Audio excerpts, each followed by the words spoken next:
pen down all your questions till the end of the session. We will have a Q&A session where we can actually take all of your questions. Again, follow us on our Twitter and that is it at Ninja or at NGM365. You can also subscribe to our YouTube channels for you to keep up to date on all of our events. And then we also value your feedback, which means we will be sharing an evaluation form during the course of this. Tell us during the course of this session, tell us how we're doing, and if there is anything we should, if there's any topic of interest that you want us to treat, please give us your feedback. We'll be so glad to hear from you. So without wasting much of our time, because I am seriously looking forward to this session, because I know it's one very interesting session that a lot of us are looking up to. So I don't really want to waste much of our time, but I'm going to hand over right now to Abu, and then I'll allow him to take over. So over to you, Abu. And then while we all settle down to enjoy the Good rest of afternoon our and evening. Thank you, Ola, for that introduction. Honestly, I hope I live up to everything you've just said. I'm almost a little bit shy now after everything you've said. I'm a little bit have very high standards to live up to here. Don't worry, you'll be fine. But yes, hello. Just so you can see me for a little bit, I'm Abu. I'm not actually wearing a suit today. Normally I wear a suit, but in lockdown, where am I going to go in a suit? So yes, hello, this is me.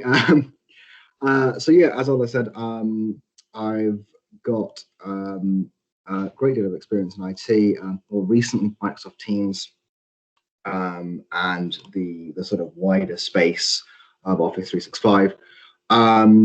So I'm not going to dwell too much on the content right now. Let's just get into what we're going over today. So I'll give you a brief introduction. Ola's already introduced me quite well there. I don't know how I can better this, but we'll go over an intro to obviously Microsoft Teams, just so everyone has a good understanding of the foundations.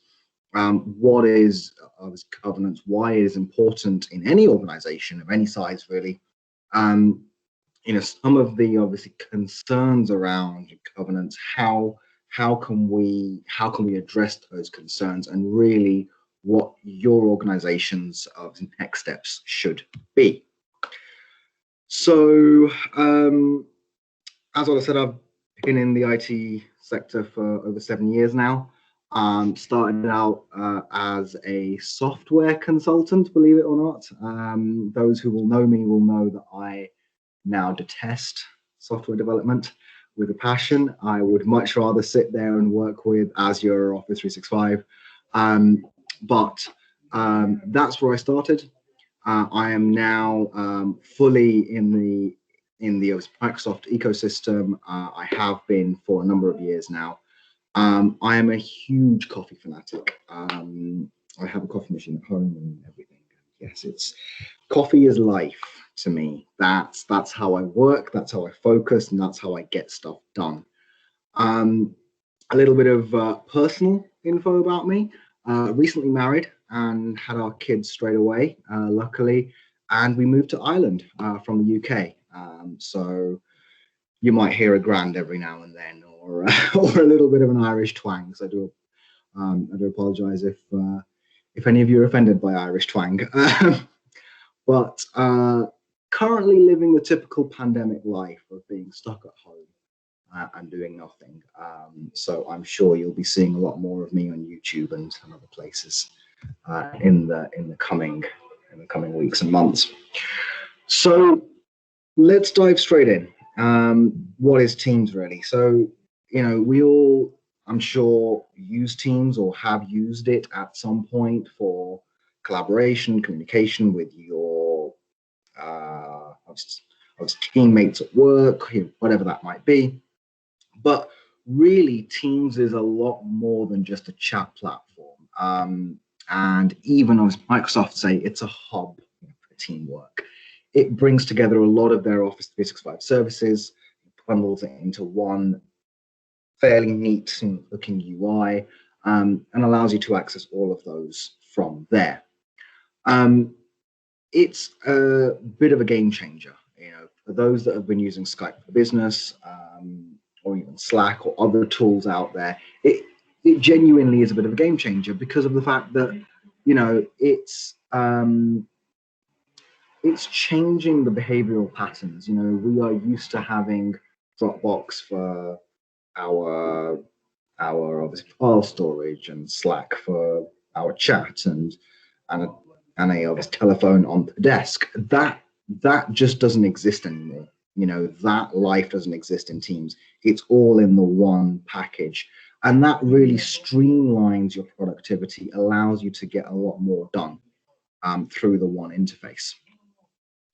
And we can see here that Teams, it uses a lot of other services. We are bringing together the Office 365 platform, any of those services, so SharePoint, Word, Excel, OneNote, OneDrive, it's all being brought together. We are also piggybacking off the Skype infrastructure, although that is obviously being deprecated soon, as well as Azure in the back end. And we can obviously manage that through a variety of obviously, tools and services. So we have the traditional admin centers, as we're all aware of, M365, Azure AD, admin centers. We've got the Teams and the Skype tools within that. And then we've got the security and compliance admin tools as well, which I will touch a bit upon later on. But it's important to note that just because obviously Teams is a graphical user interface, it doesn't mean that you can only manage it through the GUI. You also have the ability to manage it through PowerShell. And for those of you that have used PowerShell, honestly, it is phenomenal. It's really, really powerful. And I do definitely recommend, if you haven't already tried to use the Teams PowerShell add-in, please do and try and understand it and learn it, because it is phenomenal. So what is governance, and why should we care about governance?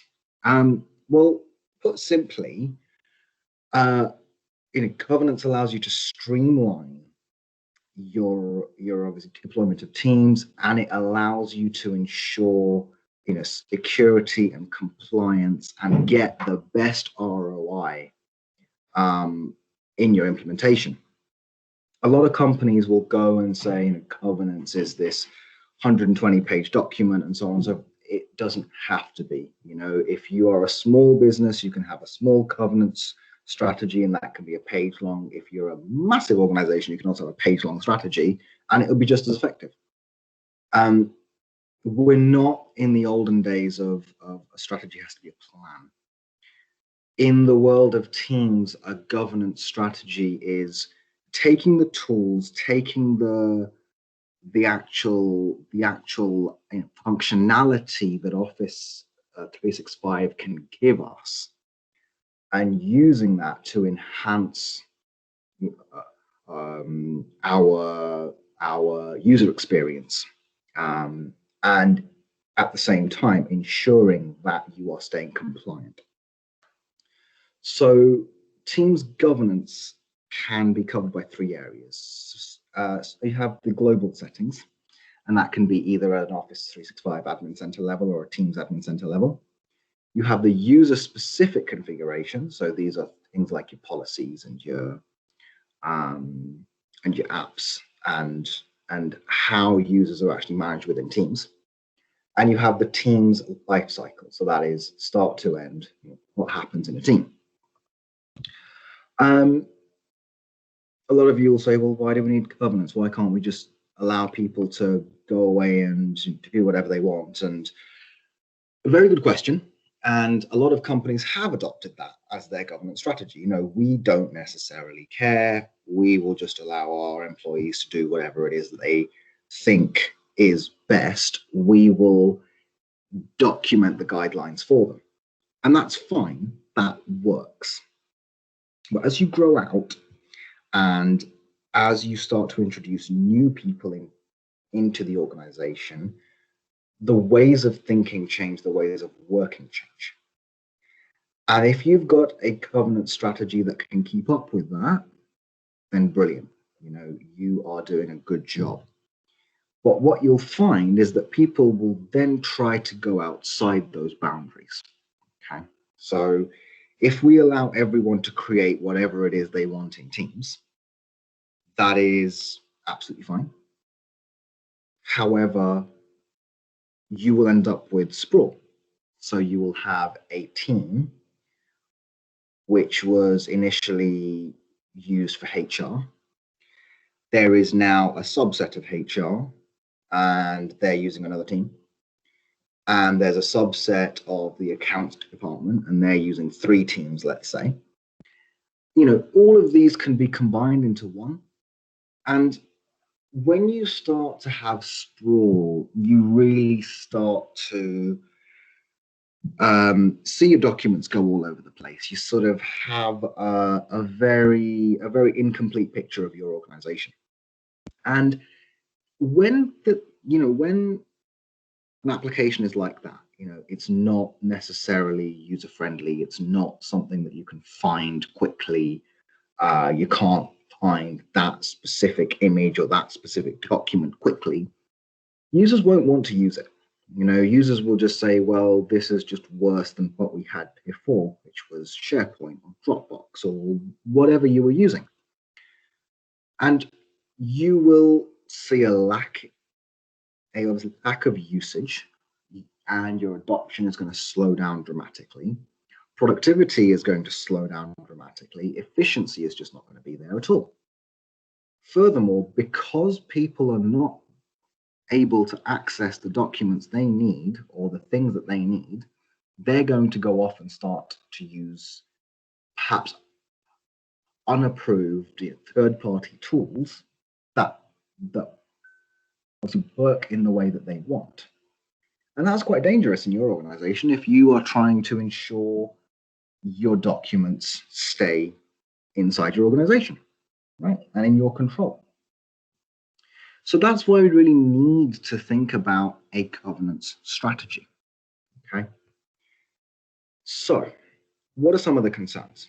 Well, let's start at the beginning. If we put too much control in place, we're going to obviously damage adoption and usage. If we don't put enough control in place, we're going to damage adoption and obviously usage over a longer term, okay? Too much control, people just won't even think about opening the app straight away. Too little control, you'll see that adoption, but then very gradually you'll start to have users come off the platform. So we as administrators have to find that middle ground and keep everyone happy. And that is all going to be conducted through a pilot. And you know, you are going to have to run a pilot to really understand what controls work and what don't work. And I'll come on to that towards the end. But some of the key questions that a lot of people will have around what should go into a governance plan is, well, who can create teams? Should we have any naming conventions, external and guest access, apps, all the policies you've got, because there are 2 or 3 policies, there's a few policies out there. We've also got content management and structure, and we've got the data security side of things. So let's begin by talking about Teams lifecycle management, right? So the process of creating a team, okay? And I know for a fact there's one person on this call who I've worked with who knows all about the process of creating a team. And there are many ways to create teams. You know, we can just allow it to be a free-for-all and everyone can do whatever they want. But we've already said that actually, hold on, that's not necessarily the best approach for certain companies. Okay, so how about we lock it down and we only allow a certain group to create teams? Well, that could work, but is that too far in the other direction? What I found in a lot of my organizations that I've worked with, that they all seem to say, well, can we just have a bit of control where the user has to has to actually request a team to be created. And we have administrators, or we have the heads of the departments having a look at those and approving them on a case-by-case basis. If a team is proposed to be created and a team already exists to obviously serve that purpose, well, why are we creating a second team? You can just go and start to use that team instead, or you can obviously create another channel in that team. Okay. The other thing that we need to think about in the initiation stage, that starting stage of creating a team, is the back-end processes. So are there any classifications you want to use? Are there any sensitivity tables that you already use in your organization that we need to be taken advantage of? Okay, and that comes in really useful when we are thinking about things from a data security perspective. During the life of that team, we obviously want to add members to that team, but we also want to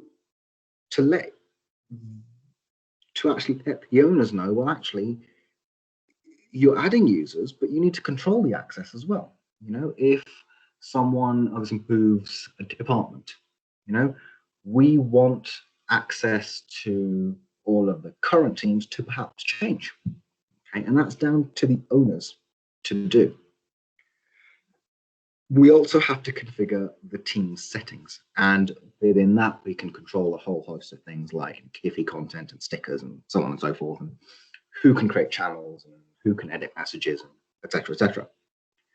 But once we have configured those and the correct app settings and all of that, we can really drive adoption of that team, right? Because no one's going to want to use a team that isn't properly configured. You know, if we haven't got the right apps in place to access things, and people have to go to 10 different Chrome tabs to actually get one task done, when really it can all be handled in Teams, well, why would someone use Teams? You know, they could be happier using the obviously 10 Chrome tabs, and that's perfectly fine. You know, that's up to them. But we don't want that. We want them to use Teams. At the end of all of this, you know, once the team has come to the end of its life. So, for example, if we've created a team for a specific project, okay, that project is going to end. And so we need to think about, well, what is actually going to happen at the end of that project? Are we going to archive the team? Are we going to obviously delete the team? That is, again, something that is customer specific, I've found. I can sit here and say you should archive everything, but actually companies will say, well, we've got a retention policy in place. We don't really care what happens to that team after 180 days, just strike it off. Okay, that's fine. If you opt to use the group expiration policies within Azure AD, you can have those teams deleted. They'll be soft deleted for 30 days. After that, they are permanently deleted. And you've still got everything in your retention policies sat there for 8 years, 20 years, however long you've set. And away we go. We can carry on creating new teams again. Okay. And another big thing that comes up is teams naming conventions. So there are a lot of ideas as to how people should do this. Some people should say have a prefix and have a suffix, and at the end of the day, it's down to your organization how you guys think. If you prefer searching for the team name, then a naming convention may not be necessarily useful, and you can have a free-for-all. If you like a bit more control and you want to have a prefix for the department, underscore the team name, so you can understand how many departments, how many teams does a specific department have, then again, you can set that all in the obviously governance strategy that you have and in Azure AD. The one thing that does always seem to crop up is blocking words. And there's a good reason for this. Obviously, I'm not saying that we have any childish people in the companies, but some people might try and get away with, an inappropriate name or a name that isn't necessarily compliant with the company's standards. Another example I've seen before is that the organization wanted to have control of HR, accounts, servicing, support. So they didn't allow you to create a team with those specific names in them of their departments. So your team name had to be really specific. Yeah. So accounts receivable, for example, that is allowed, but accounting isn't allowed. That is your department. Okay. The one thing to note, however, with teams and naming conventions and standards in Office 365 is you have to have the Azure AD Pt1, the premium licensing. And the other thing is that selected administrators are exempt from these policies. And this is what I mean by we want certain control over certain departments, HR, for example, right? So certain administrators can go in and create a team name using HR as the team name, but they are exempt from the block that has been put on. Again, Teams naming conventions can be configured from the Office 365 Admin Center through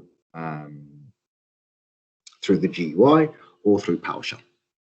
Okay. So now we move on to external access.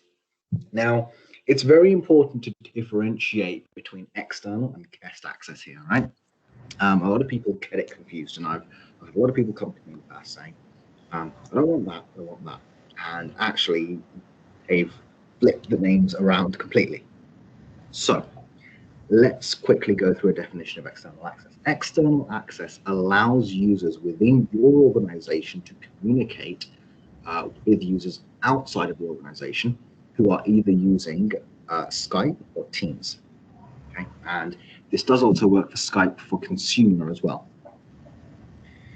Now, this is what we have probably known in the past as federation. Okay? It doesn't allow these users who you are federated with access to your teams, but it allows them access to chat and call you. Okay, so you can have a group with an external participant. You can have a one-to-one call, or you could have a group call, and that's perfectly fine. They are not part of your team that you have created, for example. Okay. But there are a lot of concerns around doing this, and rightly so. The first of which is do you want to have it, again, as an open thing, where, for example, I can chat to anyone at Microsoft, I can chat to anyone at abc.com, as long as they're using Teams or Skype, that's perfectly fine. If you turn on external access, you don't block any domains, or you don't allow specific and block all others, you can talk to anyone you want through Teams. Big red flag, security concern here, that means that you can share documents, you can share your sensitive information with pretty much anyone that uses Teams, which is quite a lot of people at the moment, right? So do we want to restrict it to a certain amount of domains?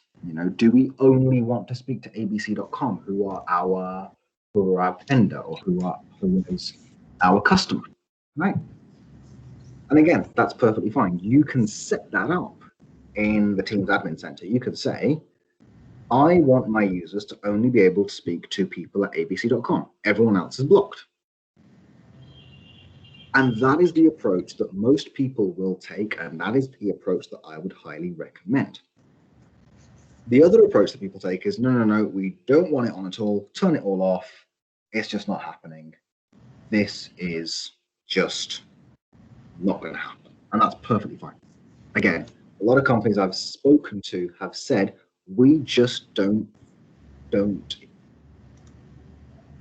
feel comfortable with our users having complete access to share anything they want with anyone or even a specific subset of people. The only one thing that I do question, I always say to anyone who wants to enable external access, is, does your organization require a higher level of compliance? And what I mean by that is, out of the box, you've got obviously data loss prevention. There is an E5 uplift that allows you to enable data loss prevention for chat in Teams. By default, your chat messages, your one-to-one chat messages, are not protected by DLP. And that is something that you should really take into consideration. That any DLP policies you've got in place will not apply unless you have the E5 licensing. Okay, you can buy the E5 compliance uplift if you're on E3 or E1, but it has to be the E5 uplift in order to protect your chats. Like I've already said before, external access can be configured through the Teams Admin Center or through PowerShell. Moving on to guest access then. So we've already talked about we've already talked about external, which is allowing users to chat to each other in Teams externally. Guest access allows users outside of the organization to access Teams and the contents of Teams. Okay. So external parties can be invited to your Teams. If you're creating a new one, you would obviously invite them to a new one. If you are inviting to an existing, you can do that as well. It has to be turned on at the tenant level. Okay, you have to have guest access enabled at tenant level across SharePoint and across Teams. Otherwise, what you're going to do is you're going to try to invite people, and Teams is going to say, nope, sorry, can't do that. Obviously, your administrator has prevented this. Okay. Comes with certain risk though. Okay. Guest users can access all of your content. Guest users can access all your files on Teams. Okay. And that isn't necessarily a good thing. In certain cases, you will have a team that is specific to a project. You will only hold documents pertinent to the project. You don't mind sharing those with your external guests, and that could be fine. What you don't want to do is be inviting a guest into the accounting team, have all your accounts data in there, and not realize that actually this is someone external to the organization. And again, there's a lot of content here I'm talking about which can be addressed and should be addressed actually through communications. Okay, talking to your users, explaining to them, giving them the obviously user guides to handle stuff like guest access correctly, and to ensure that they are compliant with any security concerns you might have.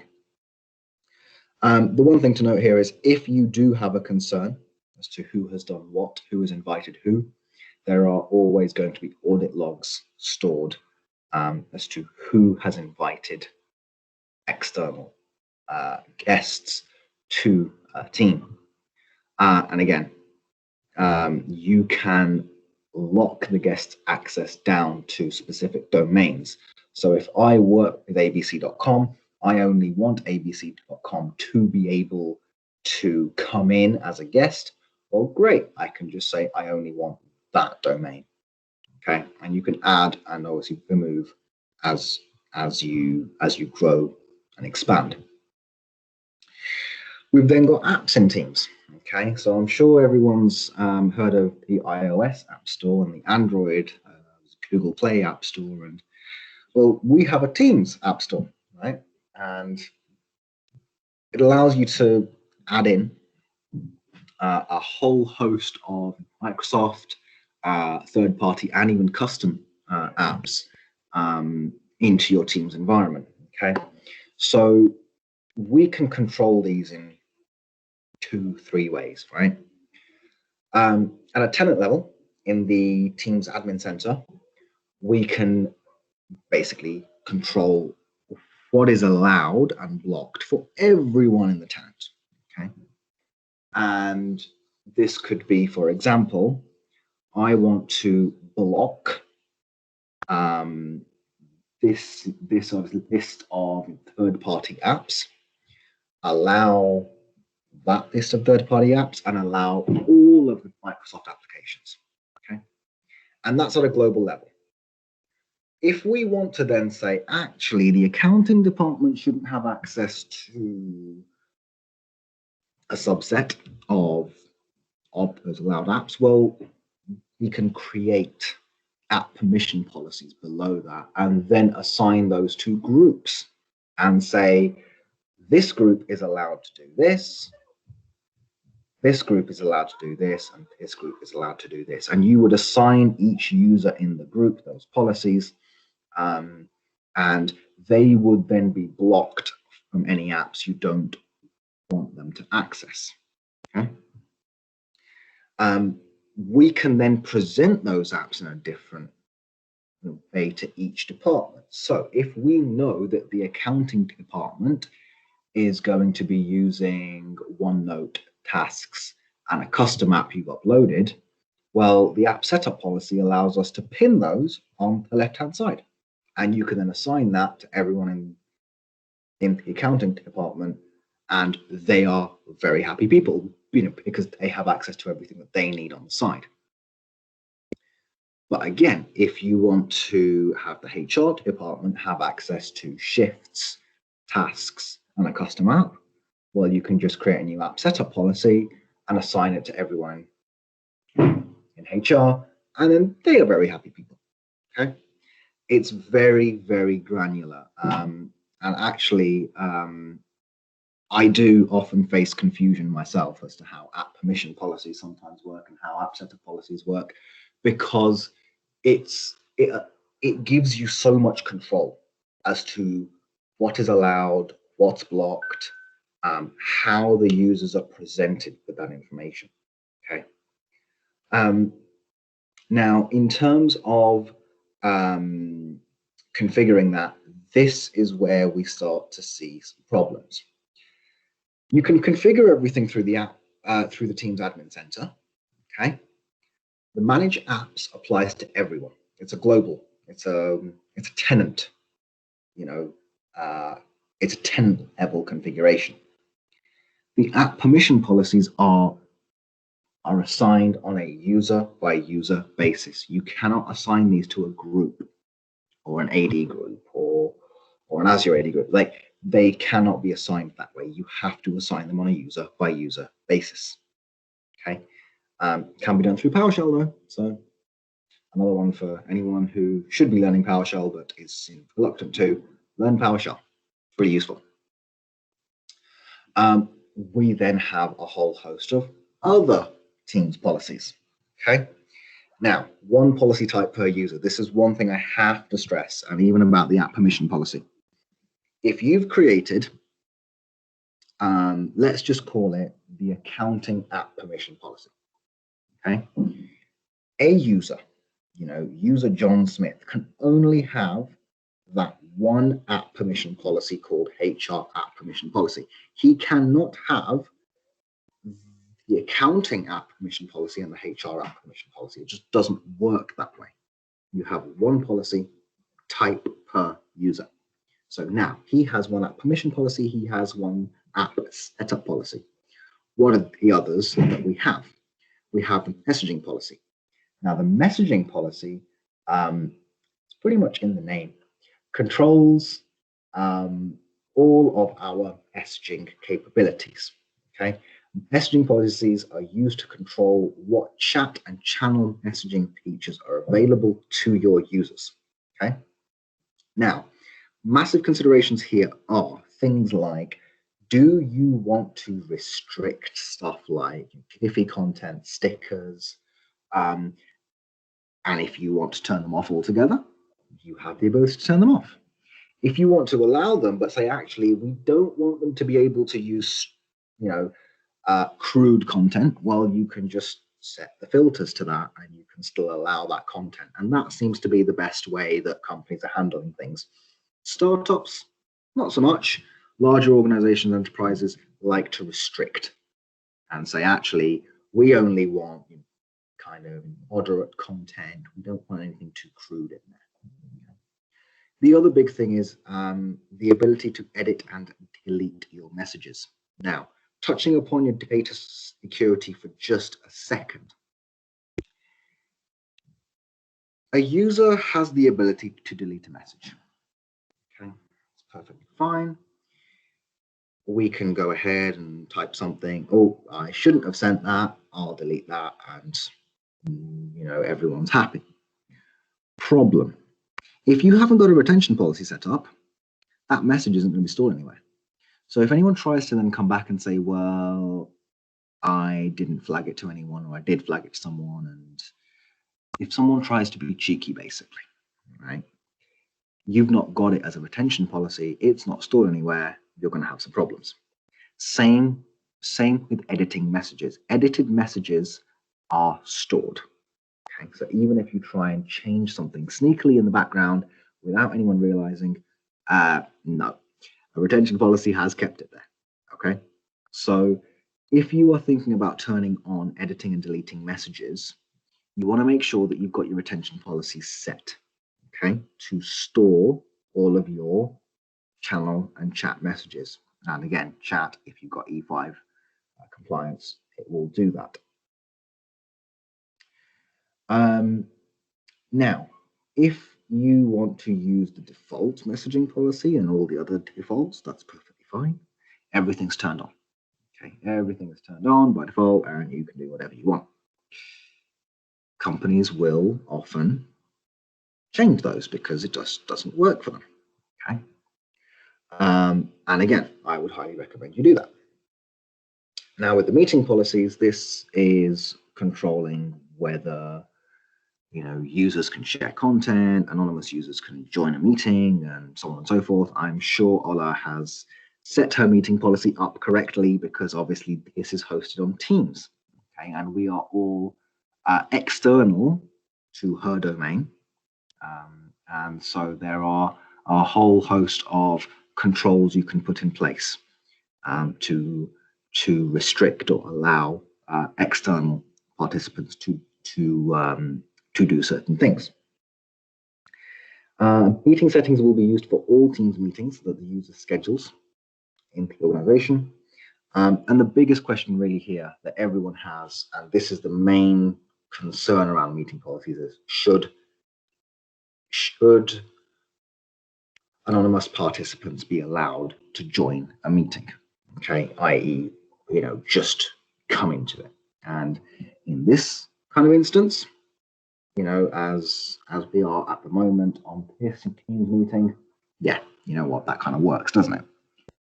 But if you're a bank or if you're a law firm, we don't necessarily want anyone just being able to join a meeting because someone accidentally clicked forward and hit it off to 10 people who really shouldn't be part of that meeting.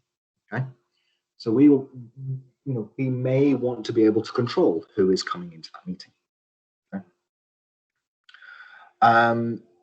Again, you can use the default, or you can create your own and assign them to groups of users, and you can be as restrictive or as open as you want with those. Calling policies, pretty much, again, it's in the name, right? Controls, calling, okay? Allows you to set up stuff like simultaneous ringing, forwarding your call to someone else, can you delegate your calls to someone else? And the big thing there is if you are using your PSTN voice, so you're actually using Teams to call outside of the organization to a telephone number, the calling policy is just one of many calling policies. Live events policy, Again, we can run live events. It's a bit similar to what we're doing here, but live events are slightly different in the sense that you've got a few more roles. You've got a presenter, you've got an organizer, and you've got a producer, and so on. People who join that meeting can't actually chat or can't communicate over voice unless you have allowed it. It's generally chat-based. It's almost like you're running a webinar. You would then use a live event. And finally, the one I want to talk about is Teams policy. Teams policy is a bit, it's a bit of a misguided policy name. It only controls whether you can create private channels. Now, massive one on private channels. If you are a security person, you will know that retention policies are key. Okay. Private channels are not covered by retention policies at the moment. Okay, so we are in April 2021. Not covered. Okay, you send a message in a private channel, a retention policy will not pick it up. Okay, so I generally recommend that if you care about retention policies and what goes on in private channels, turn it off. Don't allow private channels. Yes, users are going to be frustrated. Yes, you will have probably two teams where you could have one because a subset of a team has to have a private conversation and share confidential information. Fine. Do that. It's covered by retention policy. Okay. If you don't really care what's going on, I don't see why you shouldn't turn it on. Okay. Content management. I am also cautious of the time here. So content management. We know that Teams uses SharePoint behind the scenes to give you the file permissions to share and collaborate. So when you are thinking about how to manage your content in Teams, you should always think about, firstly, why is a team being created? How is a team going to be used? How is the actual data in that team going to be used? Are we going to have a very sort of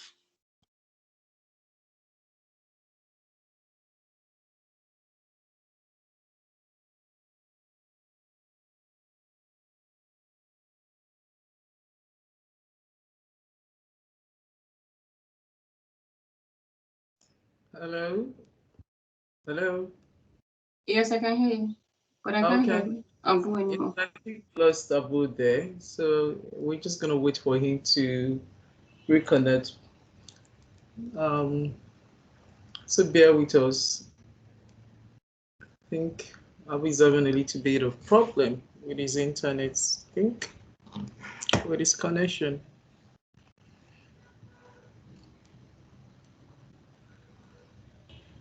That's a huge relief. Ah, why did you say that? It's not the Lagos problem alone. Oh, that's great. Oh yeah. So while we're waiting for him, sorry, I don't know whether I'm here with a number of other customers of Hashem. Good evening, everyone. My name is Edewo. I work with one of Hashem's small customers.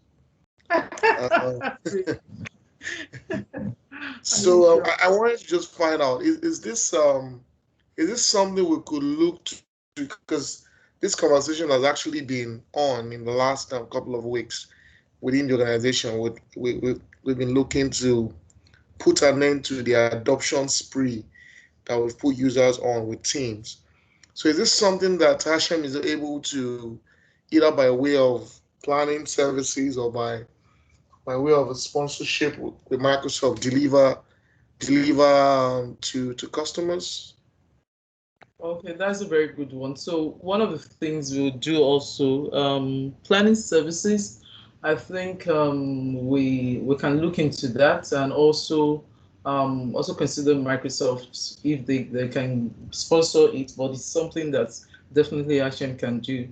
Really, I think the planning services is what we actually work with you more. But when it comes into the implementation, probably maybe we can now use the Microsoft aspects. So what planning services could do is that we can come up with you, sit with you, use what hours you have with your planning services of this to come up with a plan for you in how you can structure your team's governance, your environment. That's what we can do. All right, thank you. So, Yeah. Jumoke, hopefully, I have not some, I have enough planning services to get this on within the next couple of days. So I don't know whether we can get this started next week because we already have work ongoing in the background regards this. So would Okay. like to put this to a close in a good time, on or before the end of this month. Welcome back, Hello. Abu. Sorry about that. Yes, welcome back. I am so sorry about that. My internet just decided to have a bit of a moment there. So let me tell you a secret. We're happy that it's not only a Nigerian problem. Well, yes, no, yeah, I think I might have some interesting problems on the back end, but yes, hopefully I'm not too late to wrap up then. No, not at all. Perfect, Okay, right. that I'll was just, take this discussion further. So I have to continue, right? sorry?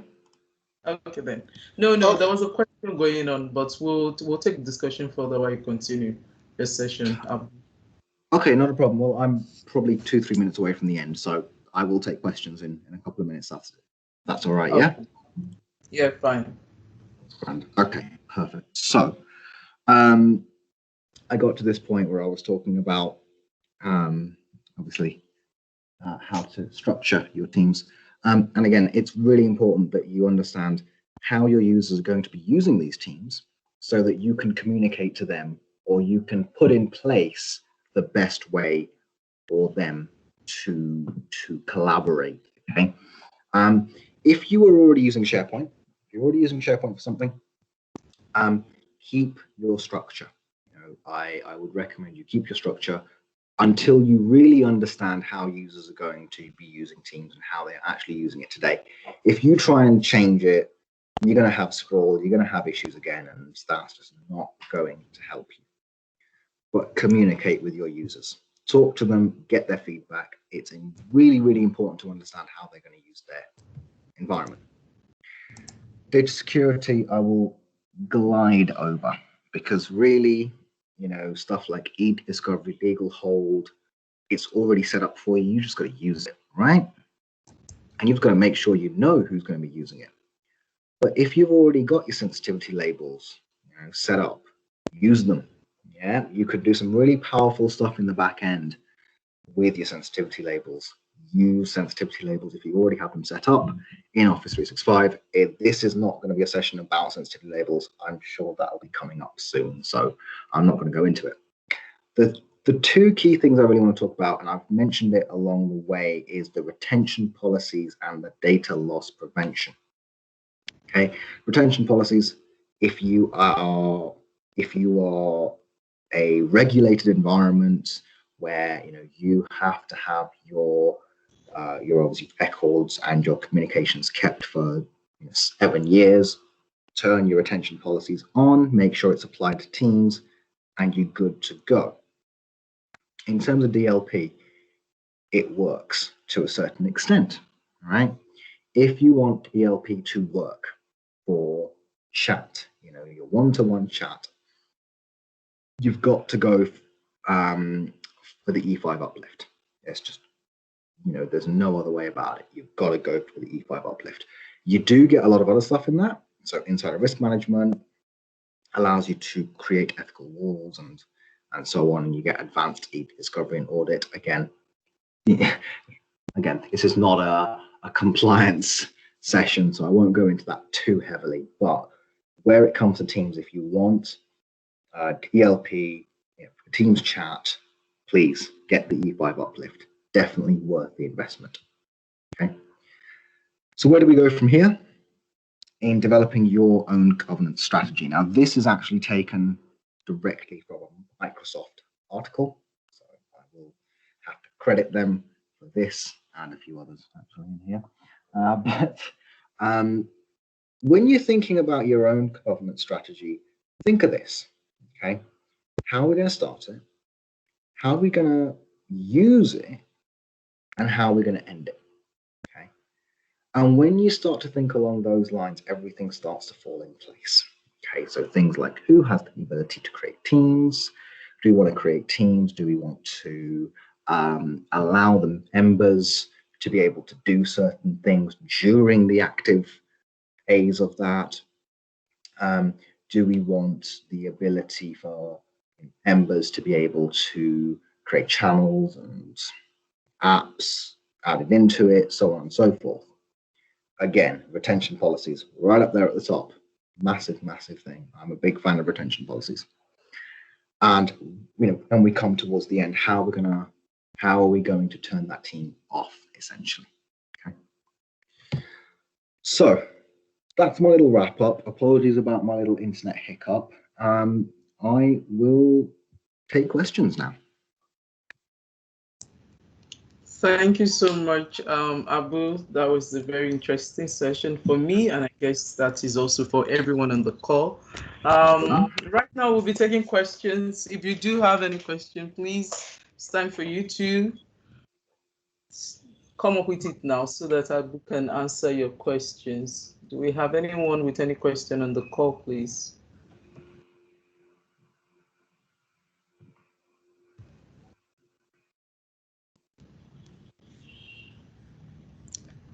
Questions?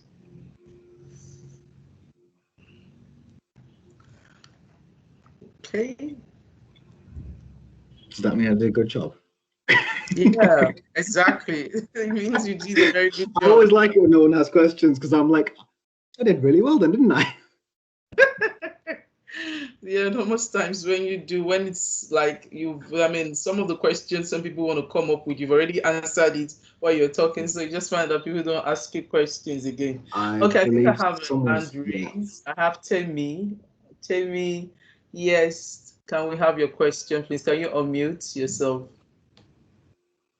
Do unmute and let us. Hello, Temi, you have your hands raised. Could you unmute yourself? Oh, if you All can. right, thank you so much. Good evening, everyone. Thank you, Temi. Hello, can you hear me? Good evening, everyone. Yes, Yes, we we can. can. All right. So my question is because I joined the conversation late. So I want to ask, is there a platform, probably a training that one can get from you so as to have a wider knowledge about this team's governance? Yeah, absolutely. I mean, I'm always happy to help anyone who's interested in learning more and obviously implementing this in their organizations.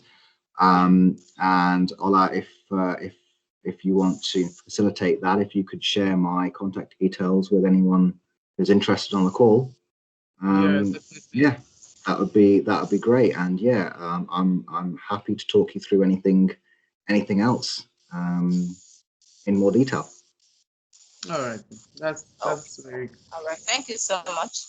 No problem. Okay. All right. So if I were to ask a question, really, my question would be more specific to the financial industry.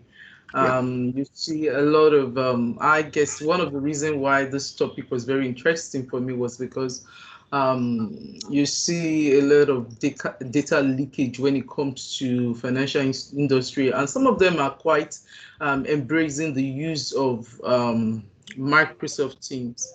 So when it comes to, do you have like a sort of, do we have like, let me use the word do we, because I'm going to put myself with you right now. Do we have a sort of a kind of templates that Microsoft makes available for specific industry when it comes to when you want to configure Teams governance as specific to each industry? Do we have something like that at all?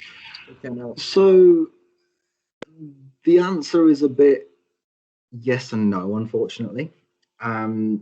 They've already got Teams policy packages. Okay, and these policy packages control everything I was talking about in terms of meeting, calling, and your messaging policies, and they are set up kind of industry, specific policies. And you can go ahead and you download these packages and you deploy them to your users. Okay. With respect of the other things, attention and obviously DLP, that's more a case by case basis. But what I found is even then, each bank, each investment firm, they're all going to have their own way of doing things. So the policy packages are really a base point, a kind of foundation, and you can build on top of that. All right, very well said. I think that works fine. Yes, I have another hands up for you. Yes. I'm surprised by this hands up. Well, it's not actually a question. It's to just thank Abu for the very detailed session around governance. I know for a lot of us who may not know that Teams has this depth of governance where you can actually limit what people are doing down to whether you allow them to use DPs or not. So what I want to ask Jumoke is it possible maybe to bring Abu back in a few weeks to actually show us this done like in a tenant, just like some of the things he had explained in the PowerPoint, to actually see it. I think this will really help. Yeah. You're I mean, I think you've already put the words out of my mouth, because I was still gonna ask Abu for that. Definitely, he has no choice. Yeah, I mean, I'm happy to. Honestly, I had planned it, I had thought about it, but then I thought it'd be way too much content to put into one session. No. What the plan actually was that we look at. I mean, I was going to look at it. That we can have another session. I mean, each side. I think the mistake I made was to ask if this can be like a series, really, because I know it's actually very, very compact. Yes, I know the discussion is.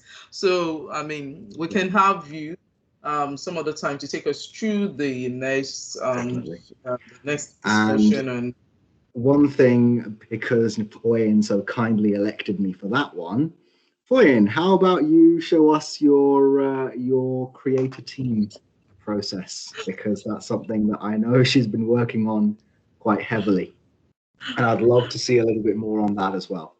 Yes, right. That kind of ties in quite nicely with that obviously initiate stage of what I was talking about. Yes, Okay. certainly. Yeah. Okay, all right then. Then one last question from me. How do you think? So you talked about sensitivity level is quite okay. Now, how do you see the adoption of things like information barrier when it comes to? Yes, I know. I'm not too sure, except maybe there's been an improvement recently, but when it comes to information barrier in which you use in terms of Microsoft governance, is quite. I mean, so Microsoft Teams governance is quite shaky yet. How do you see the adoption of that compared to the sensitivity level in you using that alongside with the Teams governance? So it's really, let me just say, what would be your take in using information barriers against using sensitivity levels? I mean, I don't think you can compare the two. That's the thing, sensitivity labels, they allow you to do the automation on the back end of various items. And I'm sure someone who's got a bit more Azure experience will be able to sort of talk us through that.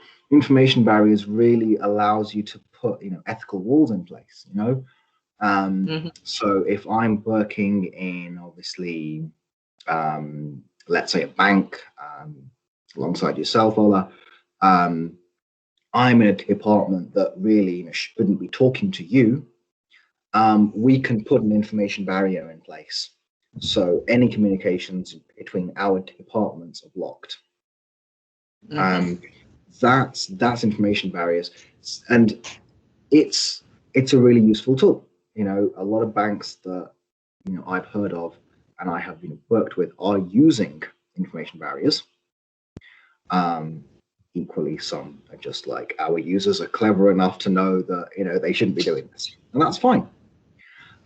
Sensitivity labels are really, you can do a lot off the back of them. So if you've classified a document as highly confidential, well, you can say it cannot go into a team, it cannot go into an email, and we can put protection on it in that way. Yeah, and that's all about information protection in Office 365, and that's a whole other conversation. Okay, all right, thank you, Abu. I think we've gone past the time, just 3 minutes, and I'm sure some of our audience are still on the call. I'm sure they are not even bothered about the time. It's looking very well for every one of us here. It's been a great session. Thank you so much. We really appreciate you for coming on the call, and we hope to see you some other time.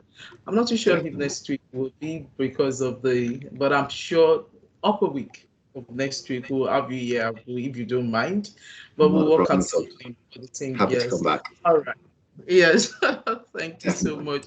And thank you very much for the time. I mean, I really appreciate for every one of us that has been on this call. Thank you so much. You can see on the chat window, we have the links to our to the YouTube channel. Please do well to subscribe to the channels so that you can get notified. We'll be up of any of our meetups and then the recordings. I mean, will you be notified again of this recording when it is uploaded? Also, please do fill our feedback. Next week we'll be having another amazing speaker. He's on the call already. Like I said, I don't like to expose my speaker, but I'm sure we'll have Abu after the speaker next week. He's going to be taking us on spam management in Microsoft 365 next week. So we have a session for next week. Please, same time, make sure you make it a date with us once again. Thank you, Abu, and thank you everyone for Thanks so much for having me. So, yeah. Do have a wonderful weekend. Then Thank you. take care, everyone. Bye-bye. Keep well, stay safe. Make sure you observe social distancing. Bye, Definitely. everyone. Thank you. Bye-bye. Bye. Yeah, bye.